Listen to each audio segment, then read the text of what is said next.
বিজেপির তৃণমূলীকরণ হচ্ছে কিনা তা নিয়ে যখন জোর জল্পনা চলছে, তখন রাজ্য রাজনীতিতে ফের চমক। তৃণমূলের সমর্থনে নদিয়া জেলা পরিষদ দখল করল বিজেপি। সভাধিপতি নির্বাচিত হলেন বিজেপির জেলা পরিষদ সদস্য প্রণতি বিশ্বাস। যাদের ইচ্ছা হয়েছে তারা আমাদের সাপোর্ট করেছে। এখানে আমরা প্রার্থী ছিল না এবং আমরা বিবেক ভোটে জিতেছি। গত 2রা জুলাই অনাস্থা ভোটে অপসারিত হন নদিয়া জেলা পরিষদের সভাধিপতি ও তৃণমূল নেত্রী তারান্নুম সুলতানা মীর। নদিয়া জেলা পরিষদের মোট সদস্য 52 জন, তার মধ্যে 31 জন সদস্য জেলা পরিষদের সভাধিপতিকে অপসারণের জন্য ভোট দেন। এরপর বুধবার ছিল নতুন জেলা সভাধিপতি নির্বাচন, আর সেখানেই ছিল টুইস্ট। বিজেপির 6 জনের ভোট ছাড়াও বিজেপি সদস্য প্রণতি বিশ্বাসের পক্ষে ভোট দেন 15 জন তৃণমূল সদস্য, আর তৃণমূলের বাকি 31 জন সদস্য অনুপস্থিত ছিলেন। ফলে বিনা প্রতিদ্বন্দ্বিতায় সভাধিপতি নির্বাচিত হন বিজেপির প্রণতি বিশ্বাস। বদলে গেল নদিয়া জেলা পরিষদের রং, জোড়াফুল থেকে গেরুয়া। আবার গেরুয়াকে সমর্থন করল তৃণমূলেরই একাংশ। গণতান্ত্রিক ব্যবস্থার মধ্যে জিতে এসেছে, এরকম তো কোনো জায়গায় লেখা নেই যে আমাদের 6 জন প্রার্থী আছে বলে আমরা নির্বাচনে প্রতিদ্বন্দ্বিতা করতে পারবো না। আমরা প্রার্থী দিয়েছি, একাংশের মানুষ আমাদের ভোট দিয়েছে। ওখানে নদিয়া জেলাবাসী একটা জিনিসেরই সাক্ষী হয়ে থাকলাম, কিভাবে রাষ্ট্রশক্তিকে ব্যবহার করে গায়ের জোরে বিজেপি আজকে এই জেলা পরিষদ দখল করলো। এটা গণতন্ত্রের ক্ষেত্রে অত্যন্ত লজ্জাজনক একটা ব্যাপার। আমি তো শুনলাম পুলিশ দিয়ে লোকের বাড়ি ঘেরাও করা হয়েছে বিভিন্ন মেম্বারদের।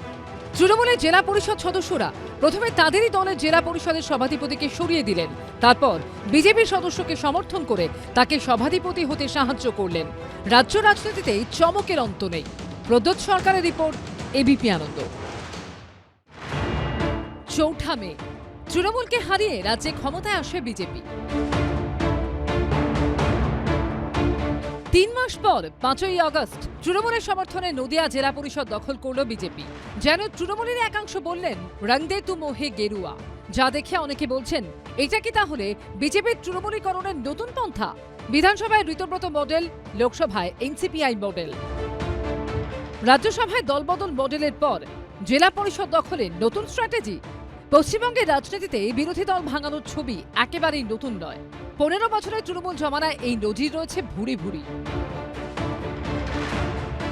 কিন্তু প্রথমবার রাজ্যে ক্ষমতায় আসার পর বিজেপির রাজ্য সভাপতি সৌমিক ভট্টাচার্যের মুখে শোনা গেছিল এই দাবি, বিজেপি তৃণমূলীকরণ হবে না। কিন্তু বাস্তবে দেখা যাচ্ছে অন্য ছবি। তৃণমূল ভেঙে টুকরো টুকরো হয়ে যাওয়ার পর প্রথম বিধানসভায় তৈরি হয় ঋতব্রত তৃণমূল।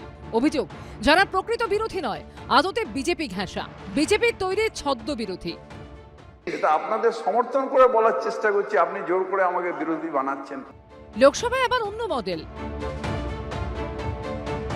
প্রথমে বিদ্রোহ, তারপর এনসিপিআইতে মিশে যাওয়া, এরপর সরাসরি বিজেপি নেতৃত্বাধীন এনডিএকে সমর্থনের ঘোষণা।